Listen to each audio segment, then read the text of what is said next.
The morning sun painted the Dakota Territory sky in shades of orange and pink when Sarah Little Wolf heard the thunder of hooves approaching from the east. She had been gathering wild berries near the creek, her worn leather pouch half filled with the sweet purple fruit that would help feed her family through the coming winter. The sound made her blood run cold. Raiders! She knew that sound too well. Her people, the Lakota, had been dealing with these lawless men for months now. They were not soldiers in blue uniforms who at least followed some rules. These were the worst kind of men, those who saw the chaos between the army and the tribes as a chance to steal, kill, and destroy without consequence. Sarah dropped her berry pouch and ran toward the nearest shelter she could see, a small ranch house sitting alone in the valley below. Smoke was rising from its chimney, which meant someone was home. Her heart pounded as she sprinted through the tall grass, her long black braids flying behind her. The ranch belonged to Thomas Mitchell, a man she had seen only from a distance. He was one of the white settlers who had come to claim land in their territory. Most of her people saw him as an enemy, another invader taking what belonged to the Lakota. But Sarah had heard different stories about this man from her grandmother. Old woman singing had told her that this rancher was different from the others. When Lakota children had wandered onto his land chasing escaped horses, he had given them food and sent them home safely instead of shooting at them like other settlers did.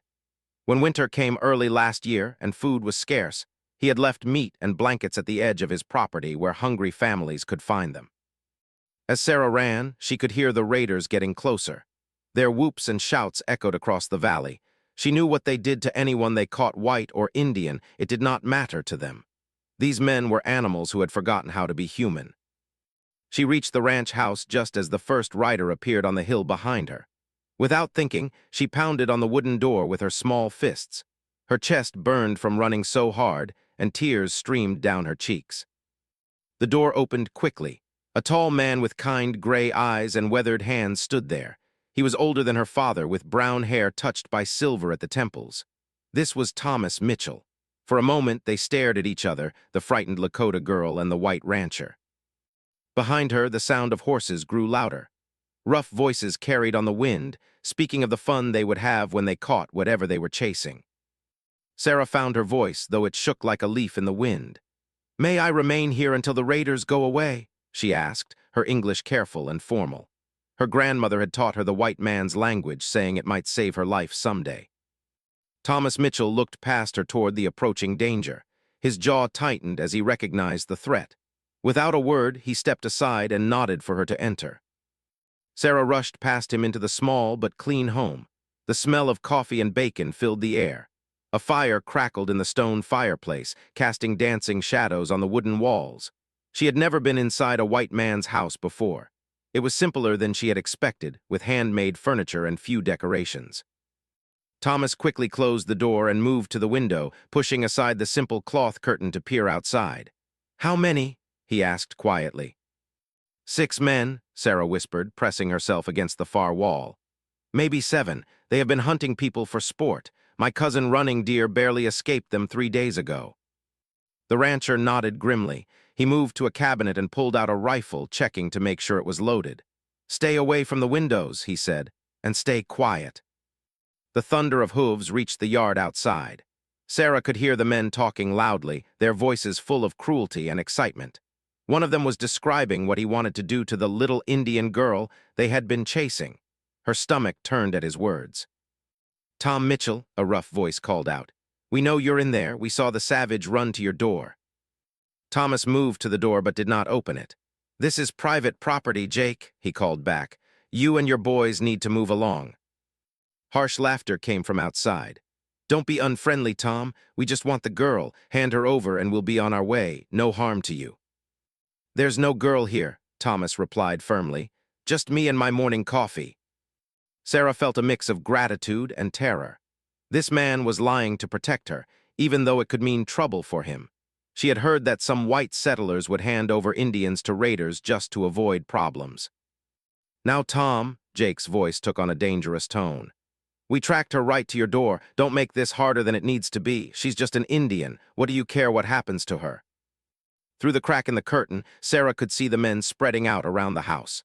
They all carried guns and had the look of men who enjoyed causing pain. Their leader, Jake, was a big man with a face and cold eyes. She had heard terrible stories about him. Thomas checked his rifle again. "I told you there's nobody here but me, and I told you to get off my land. I won't tell you again." "Check the barn, boys," Jake ordered. "And the root cellar, little savage is hiding somewhere." Sarah watched in fear as several men dismounted and began searching the property. She knew they would not find anything, but she also knew they would not give up easily. Men like these did not like being told no. Minutes passed like hours. The men searched every building and corner of the ranch. They looked under the porch and behind the water barrel. One even climbed up to check the roof, but they found nothing. Thomas stood by the door the entire time, rifle ready. Sarah could see the tension in his shoulders. One wrong move from the raiders and shooting would start. She did not want this kind man to be hurt because of her. Finally, Jake called his men back together. "She's not here, boss," one of them reported. "We looked everywhere." "Maybe she kept running," another suggested. "Could be miles away by now." Jake stared at the house for a long moment. Sarah held her breath, afraid even that small sound might give her away. Then the raider leader spat in the dirt and climbed back onto his horse. "This isn't over, Mitchell," he called out. "You better hope I don't find out you're lying to me." "Get off my land, Jake," Thomas replied calmly, "and don't come back." The sound of horses gradually faded as the raiders rode away toward the south. But Thomas did not move from his position by the door for several more minutes. Only when he was sure they were truly gone did he set down his rifle and turn to face Sarah. She was still pressed against the wall, trembling from fear and cold. The adrenaline that had kept her running was fatting, leaving her feeling weak and small. "They're gone," Thomas said gently. "You're safe now." Sarah nodded but could not find words. This white man had risked his life to protect her. In her world, such kindness between enemies was rare and precious. Thomas moved to the fireplace and stirred the coals to build up the fire. "You must be cold," he said, "and scared. Sit by the fire and warm yourself." Sarah hesitated. Her people would not approve of her being alone with a white man in his house. But her grandmother's voice echoed in her mind, reminding her that honor was found in all colors of people, and that kindness should always be repaid with gratitude. She moved slowly to the chair he indicated, a simple wooden seat with a soft cushion. The fire's warmth felt wonderful against her chilled skin. Thomas poured coffee into a tin cup and handed it to her. "I don't know your name," he said. "Sarah Little Wolf," she replied quietly. "Granddaughter of woman singing, daughter of Chief Running Bear of the Oglala Band." Recognition flashed in Thomas's eyes.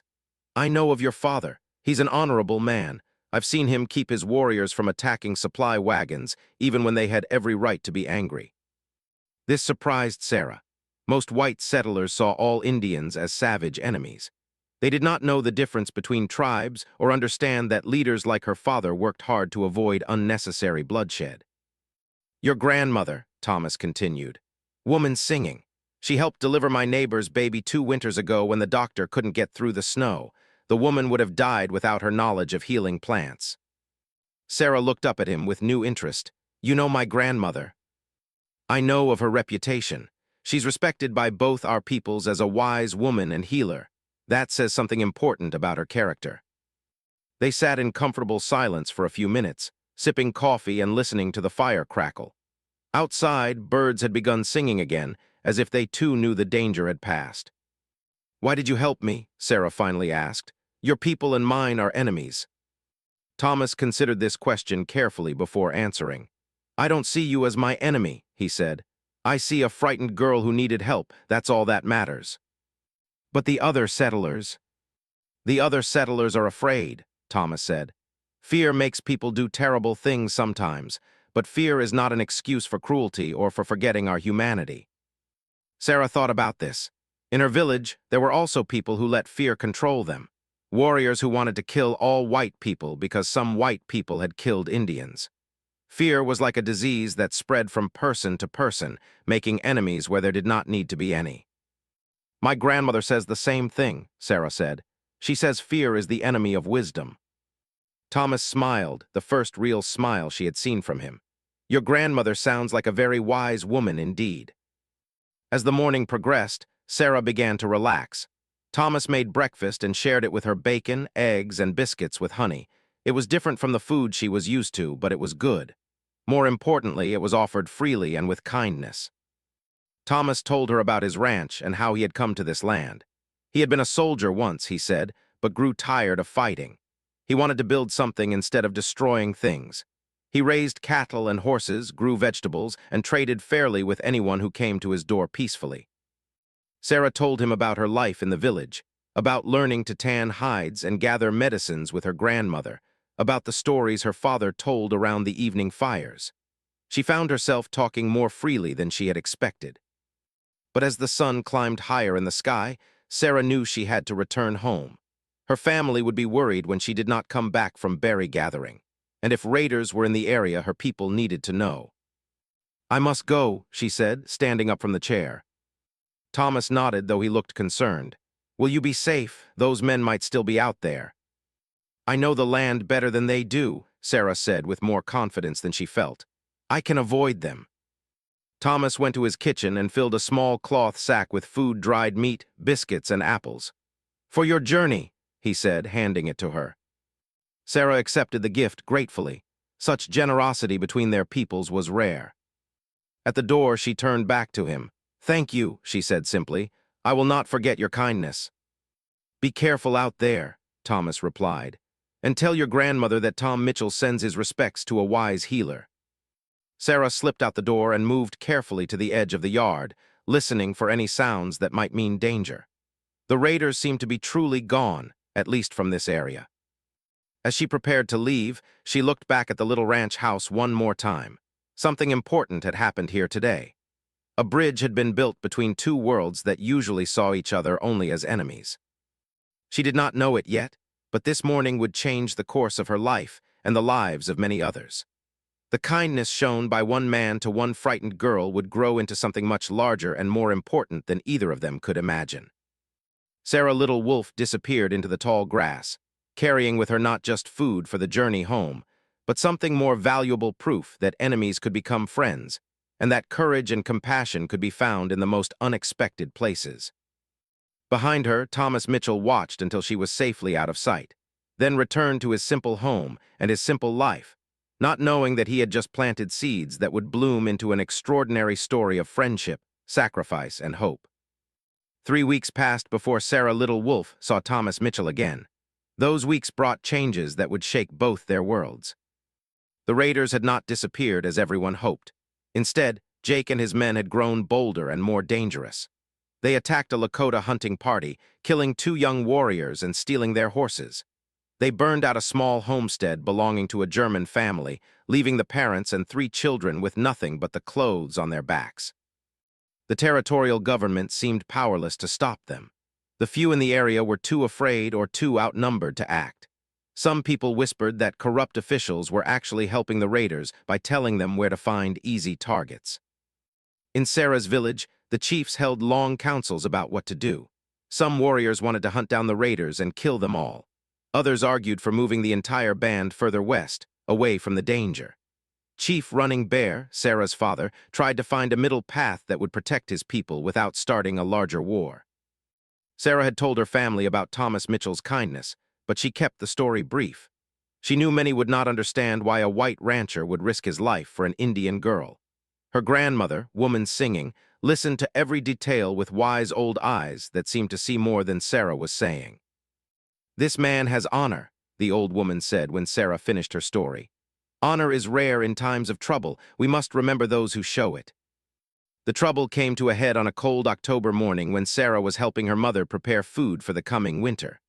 A rider came galloping into the village, his horse covered with sweat and foam. It was Crow Feather, one of their scouts.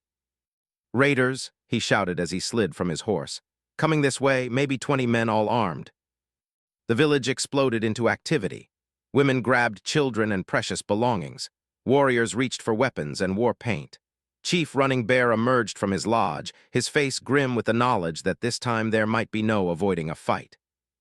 "How much time do we have?" he asked Crow Feather. "Maybe an hour," the scout replied, breathing hard. "They stopped to water their horses at Willow Creek, but they're moving this way for sure." 20 raiders was more than their small band could fight. especially with women and children to protect. Chief Running Bear made a decision that went against every fighting instinct in his body. "We leave," he announced. "Now take only what you can carry quickly." But even as the people rushed to pack, other scouts came racing in with worse news.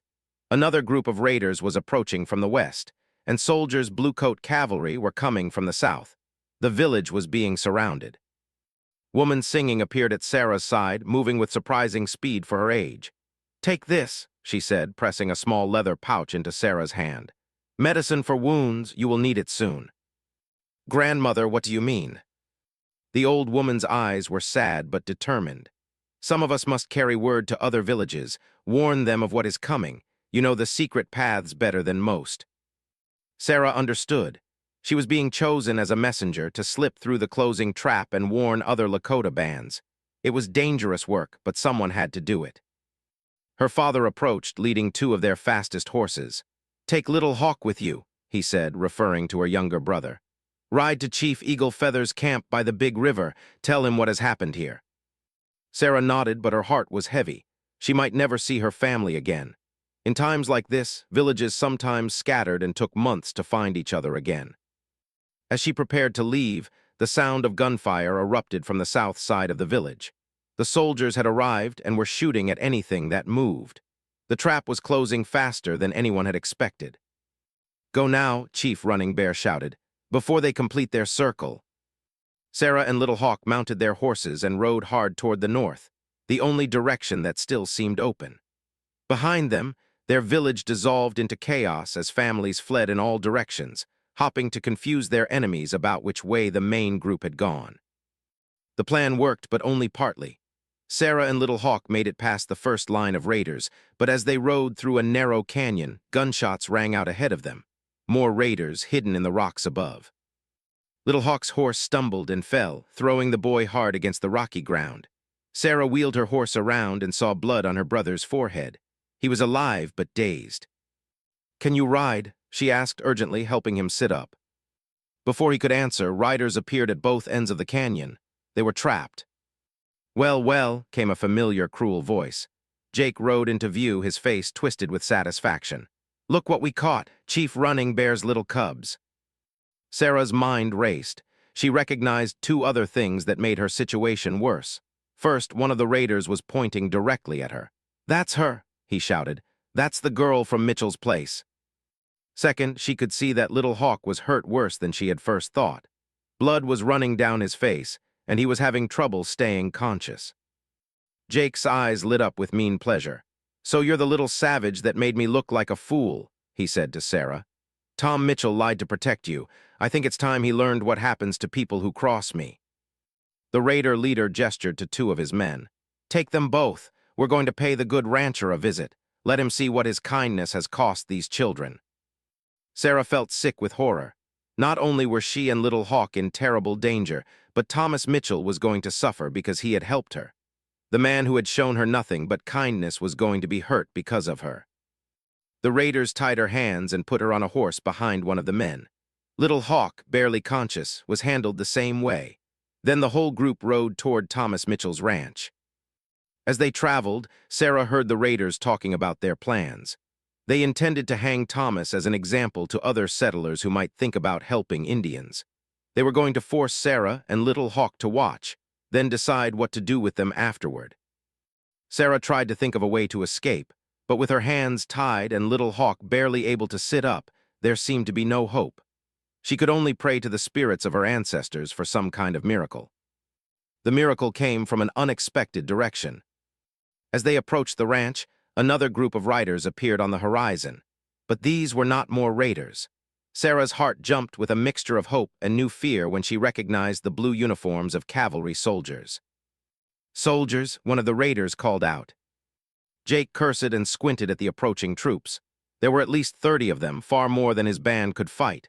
But something was strange about their approach. They were not charging with weapons ready. Instead, they were riding at a steady pace, as if they had business to conduct rather than a fight to win. As the soldiers drew closer, Sarah could see their leader, a young officer with lieutenant's bars on his shoulders. What surprised her was the way he looked at the raiders. There was no hostility in his face, only a kind of businesslike recognition. "Jake," the lieutenant called out as he rode up. "Right on time." Sarah's blood ran cold as she realized what she was seeing. These soldiers were not here to stop the raiders. They were here to help them. "Lieutenant," Jake replied with a nasty grin. "Got some presents for you. Caught Chief running Bear's kids." The lieutenant's eyes moved to Sarah and Little Hawk. His expression did not change, but Sarah thought she saw something flicker in his gaze when he looked at her unconscious brother. "Good work," said. "What about the ranch?"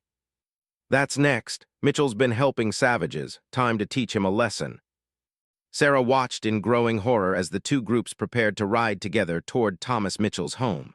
The rancher would face not just 20 raiders, but 30 soldiers as well. He would have no chance at all. But as they approached the ranch house, they saw that Thomas was not alone. 3 other ranchers sat on horses in his yard, all of them armed. Sarah recognized them as neighbors who had sometimes traded peacefully with her people. Thomas Mitchell stood on his porch, his rifle in his hands but pointed at the ground. He had seen them coming and was ready to face whatever came. "Tom Mitchell," Jake called out as the combined group of raiders and soldiers surrounded the small ranch. "You've got some explaining to do." Thomas looked at the mixed group with confusion, then his eyes found Sarah and Little Hawk. She saw his face change as he realized what had happened. "Let the children go, Jake," Thomas said firmly. "Whatever argument you have is with me." Lieutenant urged his horse forward. "Mr. Mitchell, you're under arrest for giving aid and comfort to hostile Indians." "On whose authority?" one of the other ranchers demanded. Sarah recognized him as Bill Henderson, whose wife Thomas had helped during a difficult winter. "By authority of the territorial government," replied smoothly. "These Indians are enemies of the United States. Anyone who helps them is a traitor." Thomas's face was calm, but Sarah could see the anger in his eyes. "I helped a frightened child," he said. "That's not treason, that's being human." Jake laughed harshly. "Being human is going to get you hanged, Mitchell." That's when everything changed. Bill Henderson spoke up in a loud, clear voice. "I don't think so, Jake." As he spoke, more riders appeared on the hills around the ranch. Dozens of them, all armed, all clearly on Thomas Mitchell's side. Sarah's heart jumped again, but this time with hope. Word had somehow spread through the ranching community about what was happening. These men had come to stand with their neighbor against corrupt soldiers and lawless raiders. The odds had suddenly shifted dramatically. Jake and Lieutenant found themselves outnumbered by honest settlers who were tired of watching their community be terrorized. "Now hold on," said, his confidence wavering. "I'm a United States officer. You can't interfere with military business." "What military business?" Bill Henderson demanded. "Riding with raiders, threatening to hang innocent men, that's not military business, Lieutenant. That's criminal business." Jake's hand moved toward his gun, but stopped when he heard the distinctive sound of dozens of rifles being cocked all around him. An older rancher named Pete Wilson rode forward. Sarah knew him as a man who had always been fair in his dealings with Indians. "Jake," he said conversationally, "I think you and your boys better release those children and ride on out of here." "And you, Lieutenant," Bill Henderson added, "might want to think real careful about whether you want to explain to your commanding officer why you were helping raiders attack American citizens."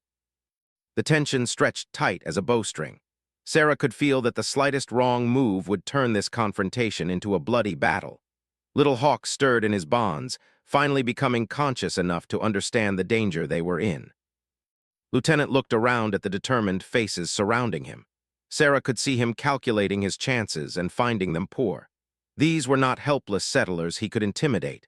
These were hard men who had fought Indians and outlaws and weather and everything else the frontier could throw at them. "Cut the children loose," he ordered quietly. Jake started to protest but cut him off. "Cut them loose now." Reluctantly, one of the raiders cut Sarah's bonds. She immediately went to Little Hawk and helped free him as well. Her brother was weak and hurt, but he could sit up on his own. Thomas Mitchell stepped down from his porch and walked toward them, his rifle still ready but not threatening. "How bad is he hurt?" he asked Sarah quietly. "Hit his head when his horse fell," Sarah replied. "Bleeding, but I think he will be all right." Thomas nodded and looked up at Lieutenant. "These children need medical attention, and they need to get back to their family." "Their family attacked our supply wagons last week," said, though his heart did not seem to be in the argument anymore. "Their father is Chief Running Bear," Thomas replied firmly. "He's never attacked anyone without provocation. If there was a fight, you boys started it." The standoff continued for several more tense minutes. Sarah could see Jake's anger building, and she feared he might do something stupid that would get everyone killed. But slowly, the corrupt lieutenant seemed to realize that he was in an impossible position. "Mount up," finally ordered his men. "We have other business to attend to." Jake was furious. "You're just going to let them go?" "I'm going to avoid getting my men killed in a pointless fight," replied coldly. "Sometimes retreat is the better part of valor." As the soldiers began to withdraw, Jake made one last attempt to salvage something from the situation. He pointed at Thomas Mitchell and spoke loudly enough for everyone to hear. "This isn't over, Mitchell. You've made enemies today. Powerful enemies will be back." Thomas looked him straight in the eye. "I'll be here, Jake, and so will my friends." The raiders and soldiers rode away, defeated but not destroyed. Sarah knew this was not truly the end of the danger. Men like Jake and Lieutenant would not forget this humiliation. But for now, she and Little Hawk were safe, and she had witnessed something amazing: good people standing together against evil, regardless of the personal cost. Thomas helped Little Hawk down from the horse and examined his head wound. "It's not as bad as it looks," he said. "Head wounds bleed a lot, but the skull isn't cracked. He needs rest and someone to watch him for a few days." Sarah felt torn. She needed to get word to Chief Eagle Feather about the attack on their village, but she could not leave her injured brother. As if reading her mind, Bill Henderson approached. "My wife Sarah can tend to the boy," he offered. "She's had experience with head injuries, and my oldest son can ride with your message to Chief Eagle Feather. He knows the way." Sarah looked at these white people who were offering to help her family, and she felt something she had rarely experienced before. She felt hope that maybe, somehow, the two peoples could find a way to live together peacefully. The ranchers organized quickly and efficiently. Bill Henderson's son rode out with Sarah's message. Thomas Mitchell prepared a place for Little Hawk to rest safely. The other men took positions around the ranch in case the raiders returned. As the sun began to set, Sarah sat beside her sleeping brother and watched Thomas Mitchell move among the men who had come to help him. They treated him with respect and affection, the way her people treated her father. She began to understand that Thomas was not just one good man standing alone. He was part of a community of decent people who were willing to fight for what was right. But she also understood that the forces arrayed against them were powerful and ruthless. Jake would be back, and next time he might bring even more men. The corrupt soldiers would find other ways to cause trouble. The war between her people and the white settlers was far from over. If anything, today's events had probably made it worse. But something else had begun today, something that gave Sarah hope for the future. A bridge was being built between the two worlds, one act of courage at a time. The winter of 1876 was the harshest anyone could remember, but for Sarah Little Wolf, it brought unexpected gifts along with its hardships. Little Hawk had recovered completely from his head injury, though he now carried a small scar above his left eyebrow that he wore with pride. The boy had spent 2 weeks recovering at the Henderson Ranch, where Mrs. Henderson had treated him like one of her own children. When he finally rejoined his family, he spoke often of the kindness he had received from the white settlers. The Lakota band had survived the raiders' attack and regrouped in a hidden valley further west. Chief Running Bear had been forced to make difficult decisions about where to spend the winter, knowing that both the cavalry and Jake's raiders were still searching for them. But the most unexpected development came through Thomas Mitchell. 3 weeks after the confrontation at his ranch, Thomas appeared at the edge of the Lakota camp carrying a white flag of truce. Sarah's heart jumped when she saw him riding slowly toward their sentries, his hands clearly visible and his rifle left behind on his saddle. Chief Running Bear came out to meet him, flanked by several warriors. Sarah and her grandmother watched from a distance as the two men spoke in careful English, each showing respect for the other despite the tensions between their peoples. What Thomas proposed changed everything. The ranchers, he explained, were tired of living in fear. They were tired of corrupt soldiers and lawless raiders making life dangerous for everyone. Most of all, they were tired of a war that seemed to have no purpose except to fill the pockets of men like Jake and Lieutenant. Thomas had a proposal that was so simple and so radical that it took Chief Running Bear by surprise. The ranchers wanted to make a separate peace with the Lakota band. They would share information about raider movements and provide medical supplies in exchange for a promise that the band would not attack their farms or steal their cattle. "This is not possible," one of the war chiefs said immediately. "The Army will never allow such an agreement." "The Army doesn't have to know," Thomas replied calmly. "At least not right away. We're talking about neighbors helping neighbors survive a hard winter." Chief Running Bear studied the white rancher for a long moment. "And when spring comes, when the war begins again?" Thomas met his gaze steadily. "Maybe by spring we'll have proven that Indians and whites can live together peacefully. Maybe we'll have shown the Army and the politicians that there's a better way than fighting." It was a dangerous gamble for both sides. If the Army discovered the arrangement, the ranchers could be arrested as traitors. If the Lakota were caught cooperating with whites, other warrior bands might consider them betrayers of their own people. But as the winter deepened and food became scarce, practical considerations began to outweigh political ones. The first test came in early December when Thomas arrived at the Lakota camp with urgent news. Jake and 30 raiders were planning to attack Chief Eagle Feather's band at dawn. They had information about the location from a corrupt traitor who had pretended to be friendly. Chief Running Bear immediately sent his fastest riders to warn Chief Eagle Feather. The attack was turned into an ambush, with Lakota warriors waiting in hiding when the raiders arrived. Lost 7 men and barely escaped with his life. The second test came when a blizzard struck in January, trapping several rancher families in their homes with dwindling food supplies. Sarah and a group of Lakota women arrived at the Henderson Ranch carrying preserved meat, warm furs, and medicinal herbs that could fight off winter sickness. Mrs. Henderson wept when she saw them. Her youngest child had been running a fever for 3 days, and she had feared the worst. Woman Singing examined the little girl and prepared a tea from willow bark that broke the fever within hours. These small acts of cooperation began to spread. When raiders attacked the Wilson Ranch, Lakota warriors drove them off. When a group of children from the Lakota camp were caught in a sudden snowstorm, ranchers found them and brought them to safety. Sarah found herself serving as a messenger between the two communities. Her ability to speak both languages fluently, combined with her reputation as the girl Thomas Mitchell had protected, made her a natural choice for carrying communications back and forth. Through the long winter months, she spent almost as much time in the white settlements as in the Lakota camp. She learned to milk cows and churn butter. She taught ranch children how to track animals and find edible plants. Most importantly, she helped people from both communities see each other as human beings rather than enemies. But the arrangement could not remain secret forever. In February, Lieutenant returned with a larger force of soldiers and a new commanding officer. Colonel James Bridger was a career military man who had fought Indians for 20 years and had no patience for what he saw as failures. The colonel's first act was to arrest Thomas Mitchell on charges of treason. Sarah was at the Henderson Ranch when word came that soldiers had taken Thomas to the territorial prison in Deadwood. The shock hit the entire community like a physical blow. Without Thomas's leadership, the fragile alliance between the ranchers and the Lakota began to crumble. Some of the more nervous ranchers wanted to end all contact with the Indians immediately.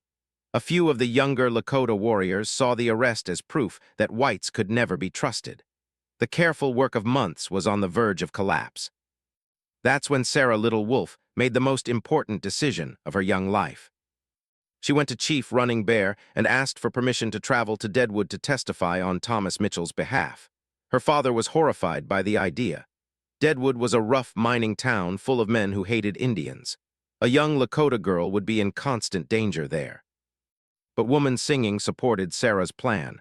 "The white man saved her life," the old woman said. "Honor demands that she try to save his." The decision to let Sarah go was one of the hardest Chief Running Bear had ever made as both a father and a leader. But he understood that sometimes an individual had to take great risks for the good of the community.